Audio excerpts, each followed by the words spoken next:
اعوذ باللہ من الشیطان الرجیم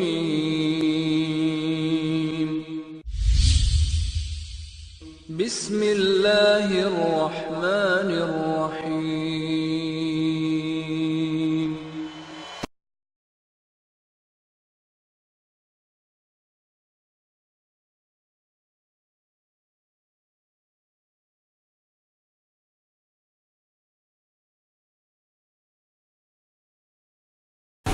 السلام علیکم ورحمۃ اللہ وبرکاتہ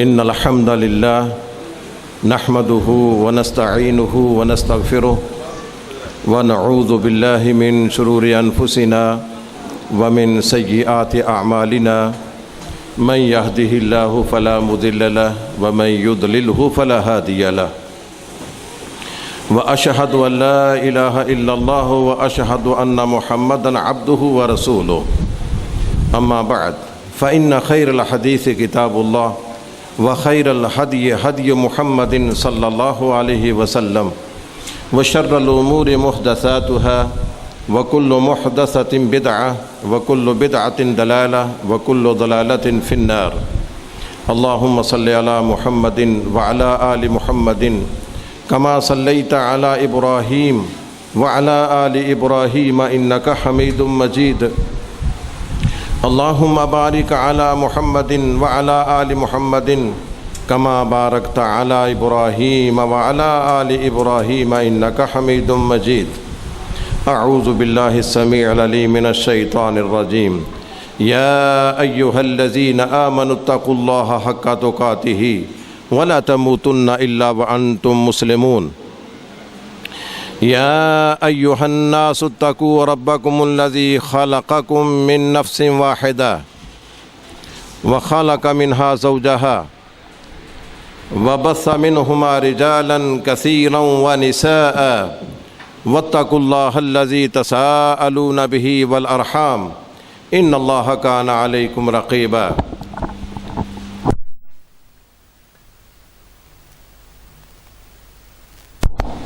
يا أيها الذين آمنوا اتقوا الله وقولوا قولا سديدا يصلح لكم أعمالكم ويغفر لكم ذنوبكم ومن يطع الله ورسوله فقد فاز فوزا عظيما معزز حاضرین، یہ مجلس نکاح کی مجلس ہے۔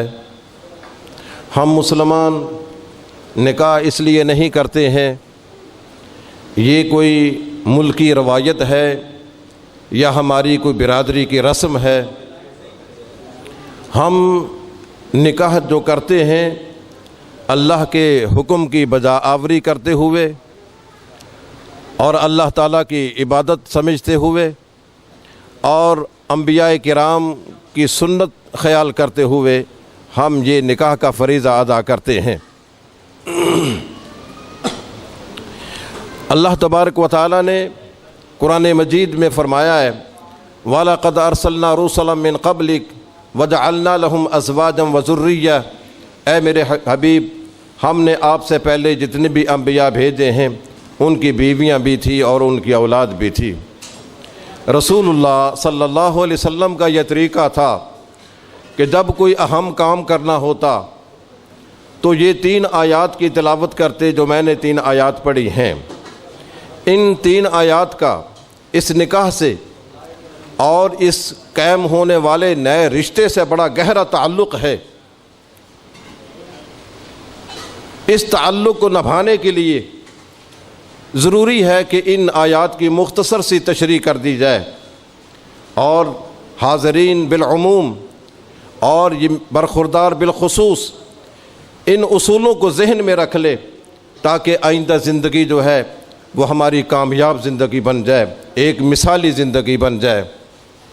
پہلی آیت جو میں نے تلاوت کی ہے اس میں اللہ تعالیٰ نے یہ ہمیں سبق دیا ہے کہ ایمان والوں، اللہ سے اس طرح ڈرو جس طرح ڈرنے کا حق ہے، اور تمہیں جب موت آئے تو اسلام کی حالت میں موت آئے۔ ہمیں ہر وقت مسلمان بن کے جینا چاہیے۔ اسلام کیا ہے؟ اسلام کہتے ہیں اللہ کی عبادت اور طریقہ عبادت رسول اللہ صلی اللہ علیہ وسلم کا، ہم اللہ کی عبادت کریں اور عبادت کے لیے جو طریقہ ہے وہ رسول اللہ صلی اللہ علیہ وسلم کا اختیار کریں، اور ہمیں جب موت آئے تو اسلام کی حالت میں موت آئے۔ موت کا کوئی پتہ نہیں ہے کب آنی ہے، ہمیں ہر وقت اسلام کی حالت میں رہنا چاہیے۔ اللہ تعالیٰ کا یہ ارشاد ہے، یا ایھا الذین آمنوا ادخلوا فی السلم کافہ، اے ایمان والو اسلام میں تم پورے داخل ہو جاؤ۔ اسلام کا اظہار بہت ضروری ہے، اور وہ بھی اس طرح کہ ہمارا جسم کا کوئی حصہ، ہماری زندگی کا کوئی گوشہ ایسا نہ ہو جو اسلام سے باہر ہو۔ تو پہلا سبق یہ ہے کہ ہم نے مسلمان بن کے زندگی گزارنی ہے۔ دوسرا سبق اس آیت میں یہ دیا گیا ہے جو بہت ہی اہم ہے۔ آپ جانتے ہیں کہ نکاح کے ساتھ ایک رشتہ قائم ہوتا ہے۔ اللہ تعالیٰ نے قرآن مجید میں فرمایا کہ اللہ تعالیٰ نے اس انسان کو ایک حقیر پانی سے پیدا کیا ہے، فَجَعَلَهُ نَسَبًا وَسِحْرًا، پھر اس سے نسب چلایا ہے اور سسرالی رشتہ چلا دیا ہے۔ اور اللہ تعالیٰ نے اس سسرالی رشتے کو یہ قرآن کریم میں بیان کیا ہے۔ اس رشتہ داری کی لاج رکھنا، اس کا خیال رکھنا بہت ہی ضروری ہے، جس کو ہم صلہ رحمی کہتے ہیں۔ رشتہ داری کے حقوق کا خیال رکھنا انتہائی ضروری ہے۔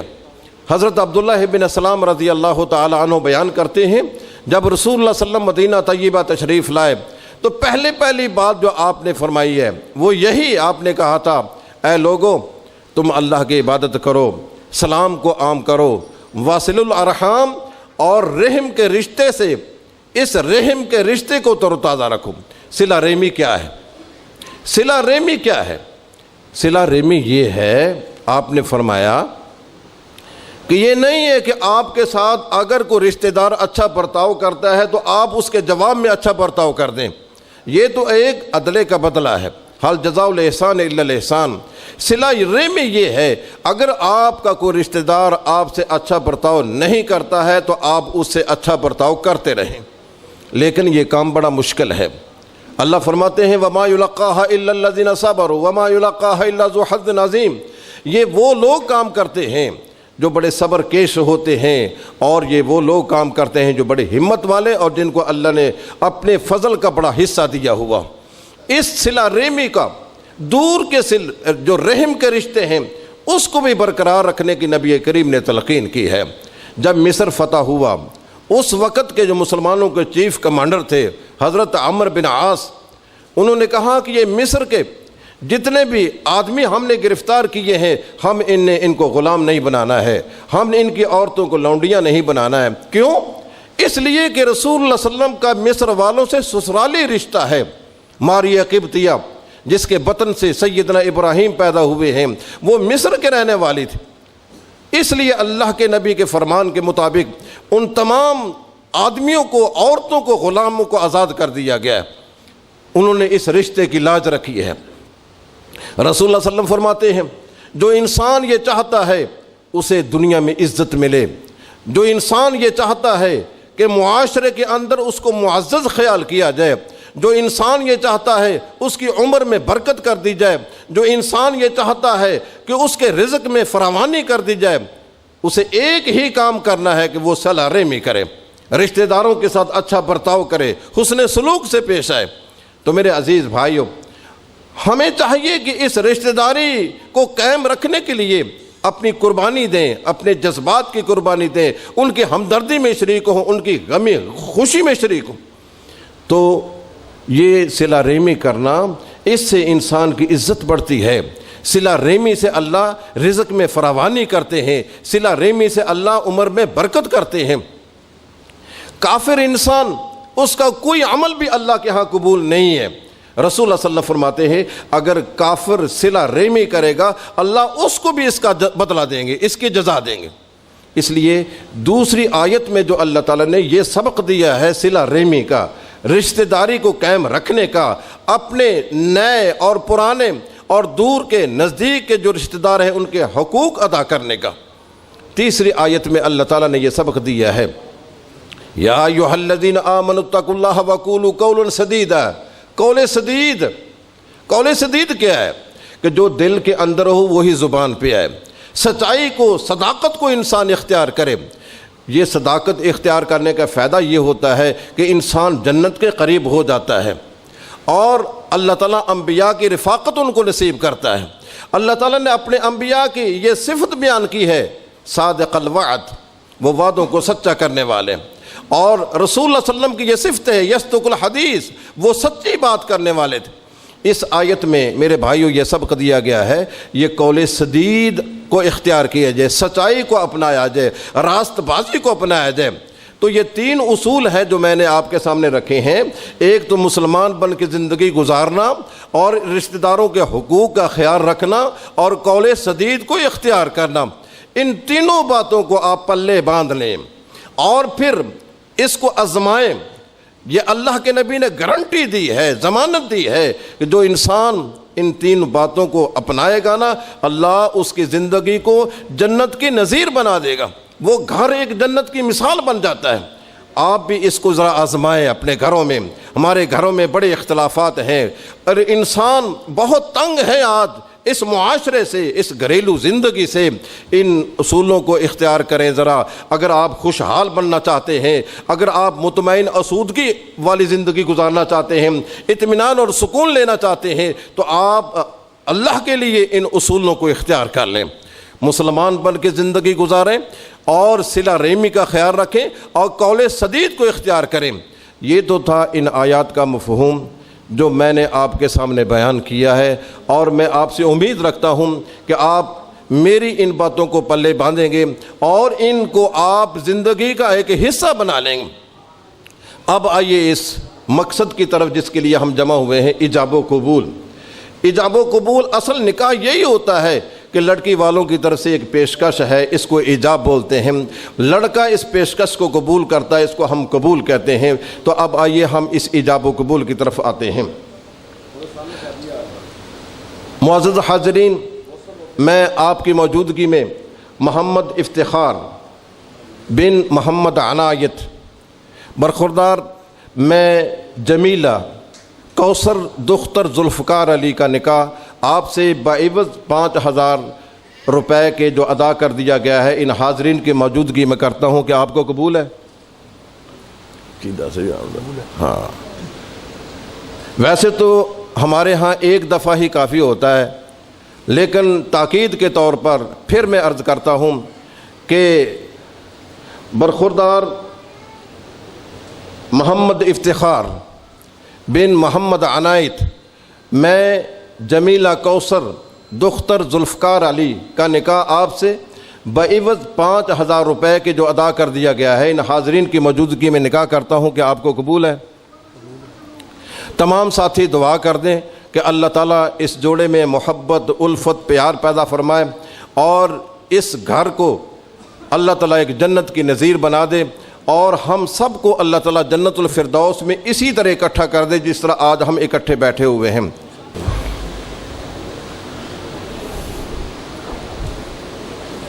ان الحمد للہ نحمده ونستعینه ونستغفره ونعوذ باللہ من شرور انفسنا ومن سیئات اعمالنا، من يهد الله فلا مضل له ومن يضلل فلا هادي له، اشهد ان لا اله الا الله وحده لا شريك له واشهد ان محمدا عبده ورسوله، اما بعد فاعوذ باللہ السمیع العلیم من الشیطان الرجیم، بسم اللہ الرحمن الرحیم۔ النبی اولی بالمؤمنین من انفسہم وازواجہ امہاتہم۔ حضرات گرامی، یقیناً اس محفل مجلس میں بہت سارے علماء کرام تشریف فرما ہے، اور پھر میری اور آپ کی خوش قسمتی تھی کہ اس محفل و مجلس میں مفتی جماعت اور جماعت کے عظیم محدث حضرت مولانا دستار الحماد حافظ اللہ تعالی تشریف فرما ہے، جنہوں نے خطبہ نکاح ارشاد فرمایا ہے۔ تو میری کوشش یہی تھی کہ ان کے خطبہ نکاح کے بعد ہی دعا ہو جائے، تاکہ جو اللہ تعالیٰ نے رتبہ مقام علم کے ذریعے ان کو بخشا ہے، اس کے بعد گنجائش نہیں ہے کہ گفتگو کی جائے، لیکن میری جان چھڑانے کے باوجود حکم دیا گیا ہے کہ میں چند منٹ آپ سے مخاطب ہوں، تو یقیناً آپ وہ آیات کریمات جو خطبہ نکاح میں پڑھی جاتی ہیں ان کا معنی مفہوم سمجھ چکے ہیں، جو اس موقع پر دولہا کے لیے پیغام ہوتا ہے خاص طور پر وہ آپ بھی سماعت فرما چکے ہیں۔ رشتہ داروں کے حقوق کے حوالے سے بھی آپ نے گفتگو سنی، تو یقین جانیے کہ کوئی شخص، کوئی مرد اپنی بیوی کے حقوق ادا کرے یا عورت اپنے شوہر کے حق ادا کرے یا کوئی شخص اپنے والدین کے حقوق ادا کرے، پڑوسیوں کے رشتہ داروں کے حقوق ادا کرے، سب کے بھی اگر حقوق ادا کر دیے جائیں تو نجات ممکن نہیں ہے جب تک یہ امت محمد رسول اللہ صلی اللہ علیہ وسلم کے حقوق کو ادا نہ کرے۔ حقوق العباد کا آغاز یقیناً ہم علماء کرام سے سنتے ہیں کہ اللہ تبارک و تعالیٰ کے حقوق میں کوئی کمی کوتاہی رہ گئی تو اللہ تعالیٰ اپنی رحمت سے معاف فرما دیں گے، لیکن حقوق العباد میں کمی کوتاہی جو ہے وہ معاف نہیں کی جائے، بلکہ اللہ تبارک و تعالیٰ کی عدالت میں وہ لوگ حق لینے والے آ جائیں اور جب تک ان کے حق ادا نہیں کیے جائے تو اس وقت تک آپ کو کسی کو بھی جنت نصیب نہیں ہوگی، مغفرت، نجات، رحمت نصیب نہیں ہوگی جب تک کہ حق والوں کے حق ادا نہ کر دیے جائے، چاہے وہ نیکیوں کی صورت میں ہے یا ان کے گناہوں کا بوجھ ہم پر، آپ پر، کسی پر لاد دیا جائے۔ تو یقین جانیے یہ سارے جتنے بھی مسائل ہیں اپنی جگہ بجا ہے، لیکن حقوق العباد کا آغاز کہاں سے ہوتا ہے؟ حقوق العباد، اللہ کے بندوں کے حقوق کا آغاز شریعت کی روشنی میں آپ اگر دیکھیں گے تو والدین سے نہیں ہوتا، اولاد سے نہیں ہوتا، میاں بیوی کے حقوق سے نہیں ہوتا، حقوق العباد کا آغاز محمد رسول اللہ کی ذات سے ہوتا ہے، کیونکہ سب سے اللہ کے پیارے عبد محمد صلی اللہ علیہ وسلم، سبحان الذی اسریٰ بعبدہ، اس قسم کی قرآن پاک میں بہت ساری آیات ہیں جن میں رسول اللہ صلی اللہ علیہ وسلم کو اللہ تعالیٰ نے اپنا عبد قرار دیا ہے۔ تو حقوق العباد کا آغاز رسول اللہ کی ذات سے ہوتا ہے۔ سب سے پہلے مجھ پہ اور آپ پہ جس ہستی و شخصیت کے حقوق واجب ہے وہ نبی علیہ الصلوۃ والسلام کے۔ اگر نبی علیہ الصلوۃ والسلام کے حق ادا نہ کیے، ساری دنیا کے بھی آپ حق ادا کر لیں تو مغفرت نہیں ہو سکتی، نجات نہیں ہو سکتی۔ اس لیے سب سے پہلے ہم پر ضروری ہے کہ ہم نبی علیہ الصلوۃ والسلام کے حقوق کو پہچانیں، آپ کے حقوق کو پڑھیں، آپ کے حقوق کو سمجھیں، پھر آپ کے حقوق ادا کرنے کی کوشش کریں۔ جب تک دیکھیں اللہ کی عدالت میں اگر کسی شخص کے خلاف ماں پیش ہو جائے تو اس کی نجات کی کوئی صورت نظر نہیں آتی، جس کے خلاف اس کا باپ پیش ہو جائے، جس کے خلاف اس کی اولاد پیش ہو جائے، جس کے خلاف اس کے پڑوسی پیش ہو جائے، اس کی معافی کی کوئی صورت نظر نہیں آتی۔ اس بد نصیب کا اندازہ لگائیں اللہ کی عدالت ہو جس کے خلاف اللہ کے رسول کھڑے ہو، وقال الرسول یا رب ان قوم اتخذوا هذا القرآن مہجورا، اس بندے کی حالت کیا ہو جس کے خلاف رسول اللہ صلی اللہ علیہ وسلم اللہ کی عدالت میں کھڑے ہیں کہ اس بندے نے، اس میرے امتی نے میرے قرآن کو، میرے دین کو، میری شریعت کو، میرے طریقے کو چھوڑ دیا تھا۔ تو یاد رکھے نبی علیہ الصلوۃ والسلام کی شفاعت جس طرح حق ہے، کوئی شک نہیں ہے، ہم اس خوش فہمی میں ہے نا کہ نبی علیہ الصلوۃ والسلام قیامت والے دن ہماری سفارش کریں گے اور ہم بخشے جائیں، کوئی شک نہیں ہے۔ اللہ سے دعا بھی ہے کہ اللہ تعالیٰ ہمیں مصطفیٰ صلی اللہ علیہ وسلم کی شفاعت نصیب کرے۔ لیکن جس کے خلاف رسول اللہ کی شکایت ہوگی، جس کے حق میں شفاعت ہے، سفارش ہے، وہ جنت میں جا رہا، لیکن جس کے خلاف شکایت ہو رہی ہے اس کا اندازہ لگائیں وہ کتنا بد نصیب ہے۔ تو آئیے نبی علیہ الصلوۃ والسلام کے حقوق کو محدثین کرام نے اپنی اپنی کتابوں میں بیان فرمایا ہے۔ تو سب سے پہلا حق جو ہے نبی علیہ الصلوۃ والسلام کا، جس کو اللہ کی رحمت و فضل سے میں نے اور آپ نے ادا کر دیا، سب سے پہلا آپ کا حق یہ ہے کہ آپ کی رسالت پر ایمان لایا جائے۔ ہم مان چکے، تسلیم کر چکے کہ لا الہ الا اللہ محمد رسول اللہ، ہم اس بات کی گواہی دیتے ہیں کہ محمد صلی اللہ علیہ وسلم اللہ کے رسول ہے۔ آمنوا باللہ ورسولہ، اللہ پر ایمان، رسول اللہ پر ایمان ضروری ہے۔ سب سے پہلے آپ کا حق یہ ہے اس امت پر کہ آپ کی ذات پر ایمان لایا جائے۔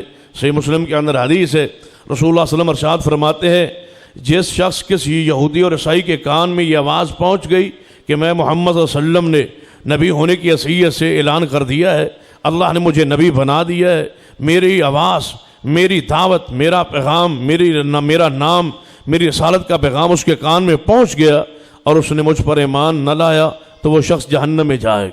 ہر اس شخص پر جو اس اللہ کی زمین پر ہے، چاہے وہ یہودی ہے، چاہے وہ عیسائی ہے، یا کسی مذہب سے بھی اس کا تعلق ہے، اس پر لازم ہے کہ محمد صلی اللہ علیہ وسلم پر ایمان لائے۔ آپ پر ایمان لانا یہ آپ کا حق ہے۔ اس کائنات پر جب نبی علیہ السلام نبوت کا اعلان کر دیا ہے، پھر قیامت تک کے لیے آپ کی نبوت، آپ کی رسالت، آپ کی شریعت، آپ کا ہی طریقہ ہے، کوئی اور طریقہ قبول نہیں ہے، کوئی اور شریعت قبول نہیں ہے، حتیٰ کہ عیسیٰ بن مریم علیہ السلام آسمان پر زندہ ہے، قرب قیامت زمین پر ان کا نزول ہوگا، وہ بھی آ کے زمین پر محمد رسول اللہ صلی اللہ علیہ وسلم کی ہی اتباع کرے۔ رسول اللہ صلی اللہ علیہ وسلم نے ارشاد فرمایا تھا اگر موسیٰ علیہ السلام جو صاحب تورات ہے اگر وہ زندہ ہو کے زمین پر آ جائے تو ان کے لیے بھی کوئی چارہ نہیں ہے جب تک رسول اللہ کی اتباع نہ کرے۔ تو نبی علیہ السلام پر ایمان لانا، اور اسی حق کی طرف وہ قرآن پاک میں اشارہ بھی ہے وَإِذَا أَخَذَ اللَّهُ مِيثَاقَ النَّبِيِّينَ لَمَا آتَيْتُكُم مِّن كِتَابٍ وَحِكْمَةٍ ثُمَّ جَاءَكُمْ رَسُولٌ مُصَدِّقٌ لِّمَا مَعَكُمْ لَتُؤْمِنُنَّ بِهِ وَلَتَنصُرُنَّهُ۔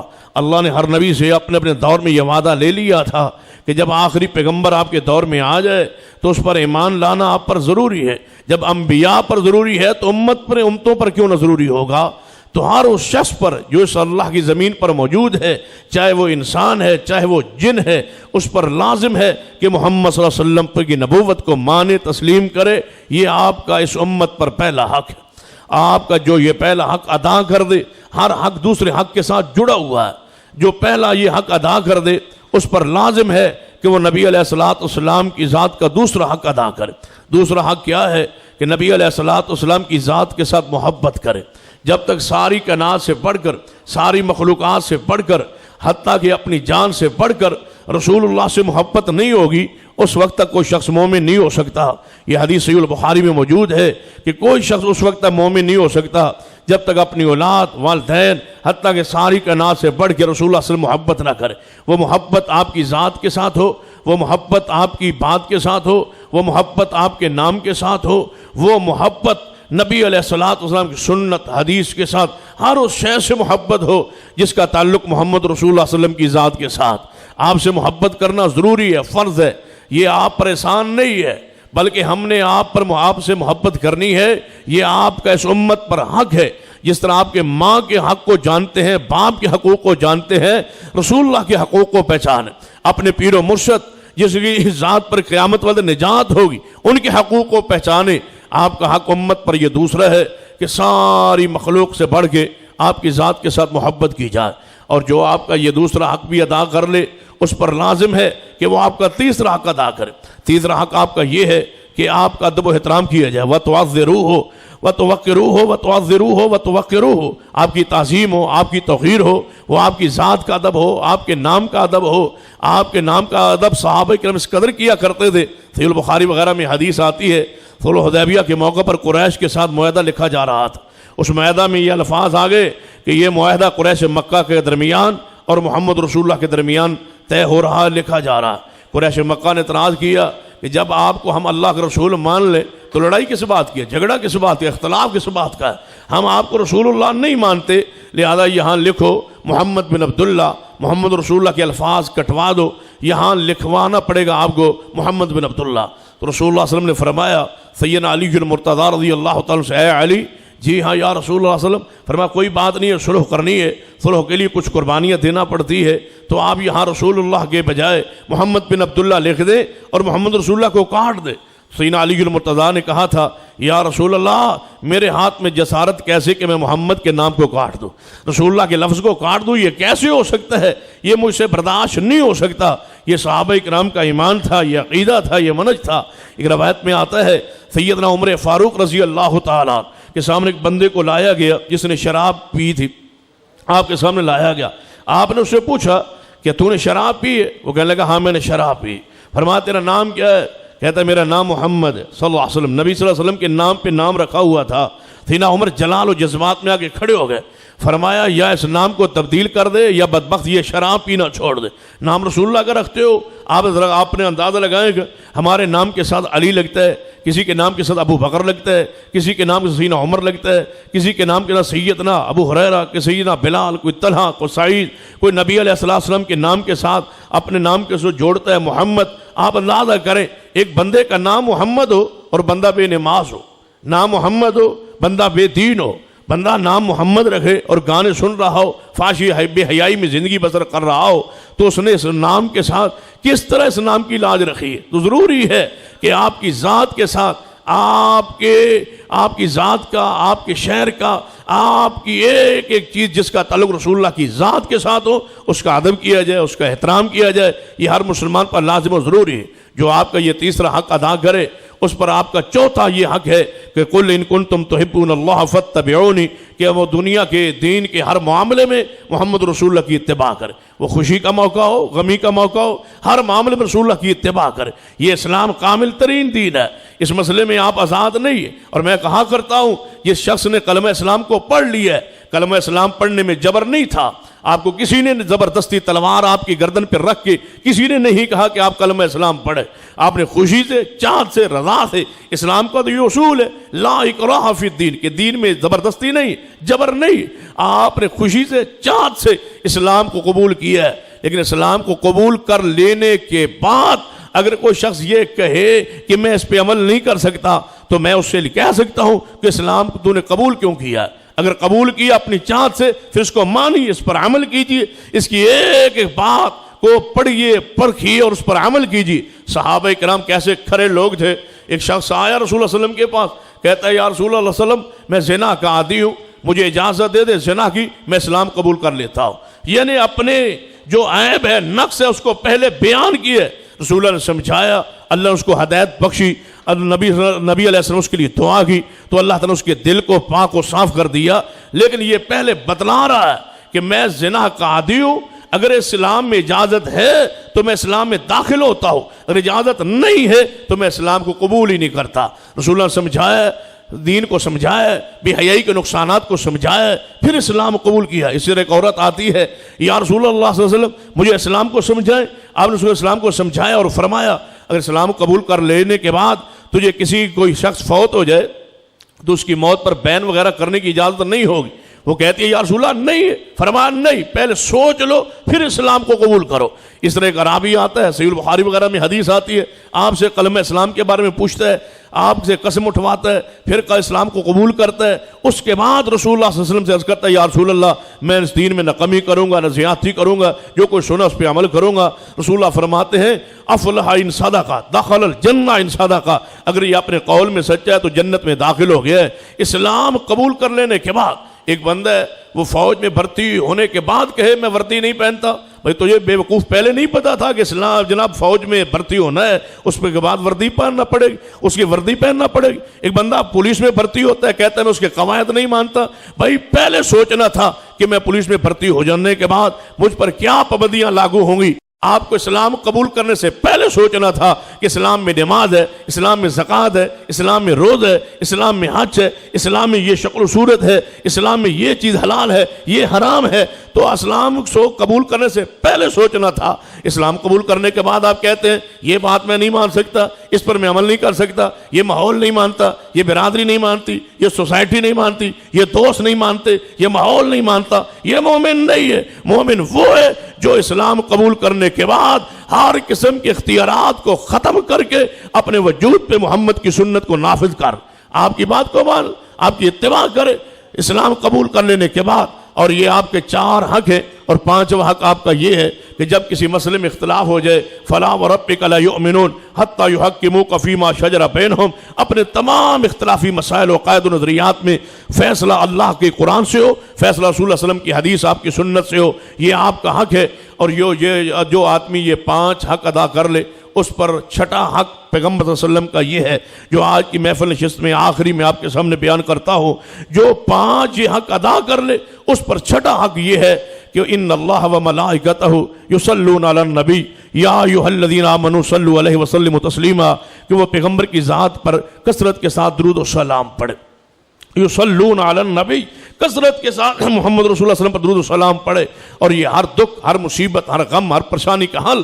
سنن ابی داؤد میں حدیث ہے، نبی علیہ الصلوۃ والسلام نے فرمایا تھا سید ابی بن قعب سے کہ اے ابی بن قعب، پوچھتے ہیں یا رسول اللہ صلی اللہ علیہ وسلم میرے پاس فارغ وقت ہوتا ہے، ان اوقات کو میں تقسیم کرنا چاہتا ہوں، اپنے کوئی دعائیں وظائف پڑھوں گا، دعائیں کروں گا اور کچھ آپ پہ درود پڑھوں گا، میں کیسے تقسیم کروں؟ رسول اللہ صلی اللہ علیہ وسلم سے پوچھتا رہا. آپ اس کو درود پڑھانے کی تلقین فرماتے رہے. ایک حصہ درود پڑھ لوں، 3 حصے دعائیں کر لوں. فرمایا درود کو زیادہ کر لو. یا رسول اللہ پھر آدھا وقت دعائیں؟ فرمایا نہیں، درود کو زیادہ کر لو. یا رسول اللہ 3 حصے درود اور 1 حصہ دعائیں؟ فرمایا نہیں، اور درود کو بڑھا لو، تیرے لیے بہتر ہے. یا رسول اللہ پھر آپ نے لیے کچھ نہ مانگو، درود ہی پڑھتا رہوں؟ آپ فرمایا ابی بن قعب، اگر تو صرف درود ہی پڑھتا رہے، اللہ تیری ہر ضرورت کو، ہر حاجت کو، ہر مشکل کو درود پڑھنے کی برکت سے اور ہر ضرورت کو، ہر دعا کو اللہ قبول فرما لے گا. اگر صرف تو درود ہی پڑھتا رہے. یہ نبی علیہ السلام کا چھٹا حق ہے. محدثین کرام نے اور بہت سارے حقوق آپ کے بیان کیے ہے، جس میں آپ کی عطرت کا، آپ کی حرمت کا، آپ کے اہل بیت کا، آپ کے اصحاب رسول کا یا آپ کے تبرکات کا تذکرہ محدثین کرام نے کیا ہے. لیکن میں اختصار کے ساتھ آپ کے 6 حقوق آپ کے سامنے رکھے ہیں. یہ آپ کے رسول کے آپ پر حق ہے. یہ آپ امتی ہونے کی حیثیت سے آپ پر لازم ہے کہ اپنے محبوب کے، اپنے پیر و مرشد کے، جن کا آپ کلمہ پڑھتے ہیں، جن کے کلمہ اسلام کی بنیاد پہ یہ رشتے آپ نے حلال کیے، جن کلمہ اسلام کی بنیاد پہ آپ جنگنب قبر آپ پر روشن کر دی جائے گی. یہ حشر کے میدان کی آسانیاں، یا آپ کی شفاعت، یا آپ کے ہاتھ حوض کوثر کا جام، یا جنت کے داخلے، یا آپ کی آخرت کی زندگی کے جناب درستگی، وہ اس صورت میں ہے کہ آپ کا تعلق رسول اللہ صلی اللہ علیہ وسلم کی ذات کے ساتھ ہو. اور آپ کا تعلق ایسے ہونا چاہیے کہ آپ اپنے محبوب کے حقوق کو ادا کریں. آپ کا پہلا حق کیا تھا؟ آپ پر ایمان لانا. دوسرا آپ کا حق کیا تھا؟ آپ سے محبت کرنا ساری مخلوقات سے بڑھ کے. تیسرا حق آپ کا کہ آپ کا ادب و احترام. چوتھا حق آپ کی پیروی و اتباع، معاملات میں، عبادات میں آپ کی اتباع، آپ کی پیروی. اور 5واں حق اختلافی امور و عقائد نظریات میں رسول اللہ صلی اللہ علیہ وسلم کی طرف رجوع، قرآن اور حدیث کی طرف رجوع. سارے اختلافات کا حل قرآن و حدیث میں موجود ہے. اور امت جب بھی متفق ہوگی، جب تک متفق رہی قرآن و حدیث پر رہی، اور جب متفق ہوگی انشاءاللہ قرآن و حدیث پر ہی امت کا اکٹھ و اتحاد و اتفاق ہو سکتا ہے. اور آپ کا چھٹا حق ہے اور بڑا نفیس حق ہے کہ آپ کی ذات پر کثرت کے ساتھ درود و سلام پڑھا جائے. وہ اذان کے بعد درود و سلام پڑھے، نماز کے اندر درود و سلام پڑھے، نوافل کے اندر درود و سلام پڑھے، وہ سنتوں میں درود پڑھے، نماز کے اندر درود پڑھے. جب بھی آپ کو فارغ وقت ملے آپ کثرت کے ساتھ رسول اللہ صلی اللہ علیہ وسلم پر درود پڑھے. دعا جب اللہ سے مانگے تو دعا سے پہلے، دعا کے آخر میں درود پڑھے تو انشاءاللہ یہ دعا اللہ کے سامنے درود میں بند ہو کے جائے گی تو اللہ تعالیٰ ضرور قبول فرمائیں گے. تو میں حضرت شیخ سے گزارش کروں گا کہ وہ دعا جو ہے وہ انشاءاللہ آپ کرواتے ہیں، آپ دعا کریں. اس کے بعد جو ہے باقی پروگرام آگے جو ہے سلسلہ کھانے کا وہ چلے گا. حضرت شیخ سی کی دعا سے انشاءاللہ یہ پروگرام اپنے اختتام کو پہنچے گا. اقول قولی ھذا واستغفر اللہ لی ولکم ولسائر المسلمین وآخر دعوایا الحمدللہ رب العالمین. الحمدللہ رب العالمین والصلاة والسلام علی سید الانبیاء وخاتم المرسلین. اللہم صلی علی محمد وعلی آل محمد كما صليت على إبراهيم وعلى آل إبراهيم إنك حميد مجيد. اللهم بارك على محمد وعلى آل محمد كما باركت على إبراهيم وعلى آل إبراهيم إنك حميد مجيد. اللهم إنا نسألك بأنك أنت الله لا إله إلا أنت الأحد الصمد الذي لم يلد ولم يولد ولم يكن له كفوا أحد. اللهم احسن عاقبتنا في الامور كلها واجرنا من خزي الدنيا وعذاب الاخره. اللهم ارنا الحق حقا وارزقنا اتباعه وارنا الباطل باطلا وارزقنا اجتنابه. اللهم مغفرتك اوسع من ذنوبنا ورحمتك ارجى عندنا من اعمالنا. اللهم افعل بنا ما انت اهله ولا تفعل بنا ما نحن اهله. اللهم إنا نعوذ برضاك من سخطك وبمعافاتك من عقوبتك وبك منك لا نحصي ثناء عليك أنت كما أثنيت على نفسك. اللهم احسن عاقبتنا في الامور كلها واجرنا من خزي الدنيا وعذاب الاخره.